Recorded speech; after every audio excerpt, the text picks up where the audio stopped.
सभी संत महात्माओं, मंच पर बैठे हुए सभी संत महात्माओं, और जो बाहर से दूर दराज से जितने भी संत महात्मा यहाँ आए हुए हैं, गुप्त में प्रगट में सूक्ष्म रूप में, आप सबको हरी संगत के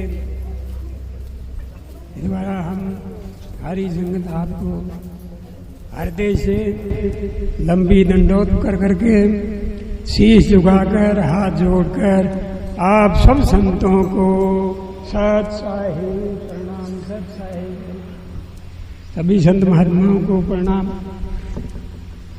हमारी तरफ से भक्तजन, मातृशक्ति, माता व बहनों और छोटे बच्चों, मेरी तरफ से आप सबको हृदय से शीश झुकाकर हाथ जोड़कर सबको सत साहिब, सबको सत साहिब।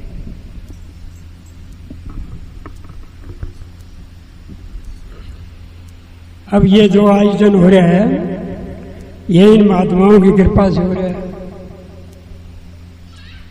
ये जो अब इसको ये 2 जेठ है, अधिक मास बोलते हैं इसको, मल मास भी बोलते हैं, पुरुषोत्तम मास भी बोलते हैं इसको। के अंदर कोई ब्याह शादी या गृह प्रवेश और कोई शुभ कर्म नहीं किया जाता। इसके अंदर सिर्फ एक भगवान का भजन किया जाता है। और ये हमारे प्राचीन के जो ऋषि महात्मा थे उन्होंने इस महीने को निकाला है एक विशेष, इसमें भगवान की पूजा होती है। दिन तो सारे ही परमात्मा के हैं लेकिन इसमें विशेष भजन किया जाता है। तो यहाँ महाराज जी मेरे को कहने लगे कि अभी ये पुरुषोत्तम मास है, इसके अंदर आपको भजन भाव करो। हमने कहा जी कैसे करें? जो तरीका उन्होंने बताया, इतना लंबा चौड़ा काम बता दिया कि महाराज ये नहीं बन सकता। क्यों? इतनी शरीर में ताकत ही नहीं है, गर्मी की मौसम है, इतनी शरीर सहन नहीं करेगा। तो अब मैं क्या बताऊं इन संतों के बारे में? ये कहने लगे नहीं आप इसको आरंभ करो, शुरू करो, हो जाएगा। और हो गया। मैं बार बार प्रणाम करता हूँ इन संतों को कि हो कैसे गया, हो नहीं सकता था ऐसा। बहुत लंबा चौड़ा काम दिया था इन्होंने। मुझे ये नहीं पता लग गया कि बस टाइम कब बीत गया, दिन में भी और रात को भी। तो ये यहाँ ये मैंने तो इन ये कहा था कि भी एक थोड़ा प्रसाद ले आइयो और बोला जी कुछ सत्संग हो जाए तो ठीक नहीं है क्या? तो मैंने महाराज जी से पूछा, वो कहने लगे कि सेवादारों का मनोबल मत गिराओ आप, जैसे वो करते हैं करने दो। सत्संग करते हैं, किसी महात्मा को बुलाते हैं या संगत को बुलाते हैं तो वो बड़ी खुशी के साथ बुलाओ, सब कार्य ठीक होगा। हाँ जी, अच्छा जी, ठीक है। अब इन संत क्या कहते हैं, ये यहाँ ये संतों की भूमि है। यहाँ महाराजों ने आज 176 साल हो चुके हैं इन संतों को, इन्होंने भजन किया हुआ है यहाँ। तो भजन करने से जो है पृथ्वी जो है वह पवित्र हो जाती है। तो अभी 40 महात्मा बाहर से आए हुए हैं यहाँ का सत्संग सुनेंगे। मैंने कहा भी मैं सत्संग जानता ही नहीं हूँ। बोले नहीं, जैसा जानता है ऐसे सुनाओ। अच्छा, तो यहाँ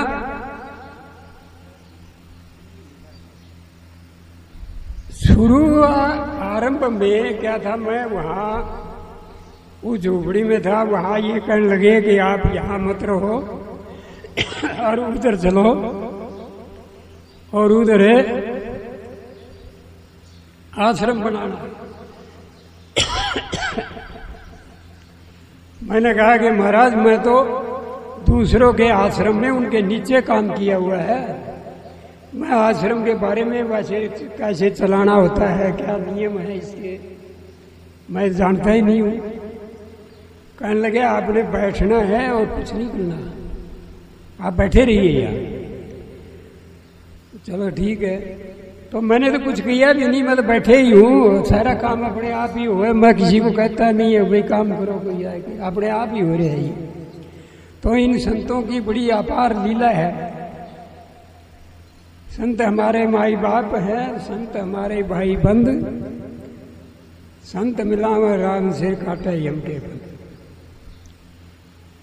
कई इन संतों की एक अपरंपार लीला है। क्यों होती है अपरंपार लीला? कि ये भजन करते हैं, उस मालिक का भजन करते हैं। और एक बात और बताई इन्होंने, कहने लगे भी अगला जो समय आ रहा है आगे वो बड़ा खतरनाक है, इसमें आप भजन भाव करो परमात्मा जी से, तुम अपनी जिंदगी ठीक ढंग से व्यतीत कर लो। आप कि समझ सकता रहे अभी जो पृथ्वी के ऊपर है पाप बहुत ज्यादा बढ़ रहा है।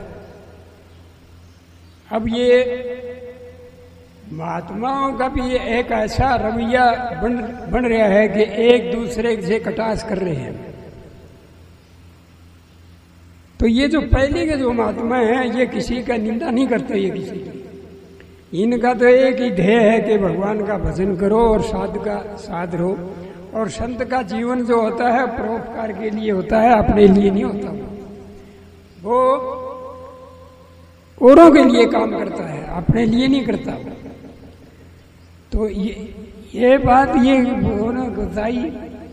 तो ये महात्मा जी ये कहने लगे कि काम सारा ही ठीक होगा। एक चीज और करना आप कि किसी संगत से छुपा के मत रखना। कोई भी चीज संगत से छुपा के आपको नहीं रखनी है, सामने लाकर रखनी है सबका, कोई छुपाने की जरूरत नहीं है। तो यहाँ सारा खुला ही पड़ा है, सब जितने सेवादार हैं सबको पता है क्या कहाँ कोई चीज पड़ी है, क्या है, किसे है। तो इनकी एक अपार लीला है। मैं क्या महिमा गाऊं कि मेरा मुख में वो शब्द नहीं है जो कि ये जो कार्य कर रहे हैं। इन्हें कहा कि ये कार्य तो बहुत कुछ बढ़ना है। तो मैं कहा जी, मैं एक बात इन्होंने कही कि जी आप अपना उत्तराधिकारी और ले आओ कोई, कि मेरे जो से तो अब कोई काम बनता नहीं है, नहीं ये संभाला जाता ये। कहने लगे नहीं, बड़े बहुत जोर से हंसे, खूब हंसे, बड़े 10-12 महात्मा बैठे थे, बड़े जोर से हंसे। कहने लगा वाह भाई बहुत अच्छी बात कर लिया, आपने बैठे रहना है, आपके कोई जिम्मेवारी थोड़ी है आपकी कोई, आप बैठे रहो। अगर कोई चीज की कमी है तो बोलिए आप। तो मैं इनको मस्तक झुकाकर प्रणाम करके कहता हूं कि 2009 में यहां आए थे, जब से लेकर आज तक हमें कोई चीज की कमी नहीं रखी है। भाई 2 आदमी आए, 2 को भोजन मिल गया, 10 आगे 10 को मिल गया, 50 आगे 50 को मिल गया। तो मैंने कोई भी और न मैं मांगने गया किसी पे। और एक बात मैं कह के यहाँ आता कि महाराज मैं ये कापी उठा के मांगने नहीं जाऊंगा, भले मांगने की जरूरत पड़े ही नहीं गई, आपको सब वहीं आ जाएगा, सब व्यवस्था वहीं पर होगी। और यही महाराज व्यवस्था करेंगे। और इसका विस्तार बहुत लंबा चौड़ा हो रहा है, इस आश्रम का बहुत लंबा चौड़ा विस्तार हो रहा है। और उन्होंने फिर आगे की बात बताई कि जो ये संत निवास है ये रहेगा, ये गिर जाएगा, ये मकान नहीं रहेंगे, लेकिन वो रहेगा अटल, जो संत निवास बना हुआ है नहीं वो अटल रहेगा। और ये 200 साल के बाद गिर जाएगा। तो फिर मैं महात्मा जी आप हमें क्या करना है? बोले आपको कुछ नहीं करना, आप बैठे रहना, आपको जो समय जैसा भी आएगा आपको इशारा कर दिया जाएगा। तो ये अब जो ये अनुष्ठान किया है ये इन महात्माओं ने किया है, मेरा तो एक मत है बीच में, लेकिन करने वाले जो थे ये महात्मा ही है करने वाले। अब मैंने कहा इतनी कितनी भयंकर गर्मी है, आदमी 10 मिनट नहीं बैठ सकता, लेकिन मेरे को पता कौन लगता था 3-3 घंटे 4 घंटे भी, और इतनी ठंड होती थी ये पता ही नहीं मैं गर्म हवा चल रही है, क्या हो रहा है क्या नहीं हो रहा है। अब ये तो समय ही आ गया। हमने यूं कहा था महाराज इसको और खींच लियो, आप 41 दिन और लगा दो। बोला नहीं ज्यादा नहीं, इतना ही बहुत है, काफी नहीं, इतना ही बहुत है। आगे फिर देखेंगे, कोई समय आएगा तो फिर देखेंगे।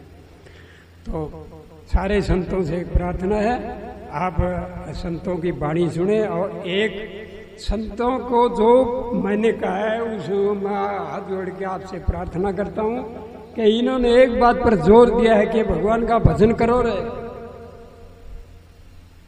सेवा करो, दान पुण्य करो।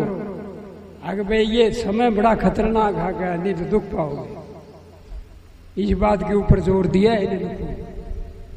तो मैं कहा हम कहने लगे आप भजन करो, आप भजन करते रहो यहाँ से। और जो भी यहाँ आता है कोई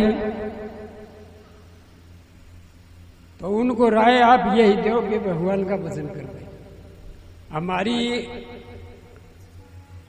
हम भी अपनी तरफ से ये कहते हैं हमारी सेवा करने की कोई जरूरत को नहीं है, आप इन महात्माओं की करिए। आप अभी यहाँ बैठे ही हैं, अभी 40 के 40 यहाँ हैं, सारे हैं, आपको आशीर्वाद देंगे।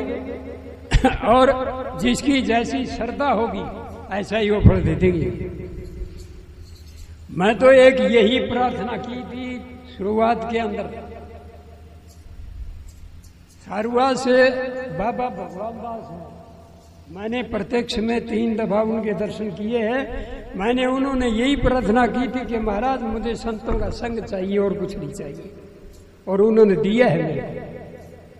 ये प्रत्यक्ष प्रमाण है, उन संतों के बीच में रहता हूं। अब वही कारोबार करते हैं सब, मुझे कोई तकलीफ। बोलो साध हो साध साहेब। अब संतों की भजन वाणी सुनो और उनके प्रवचन सुनो। एक महात्मा जी अब आ रहे हैं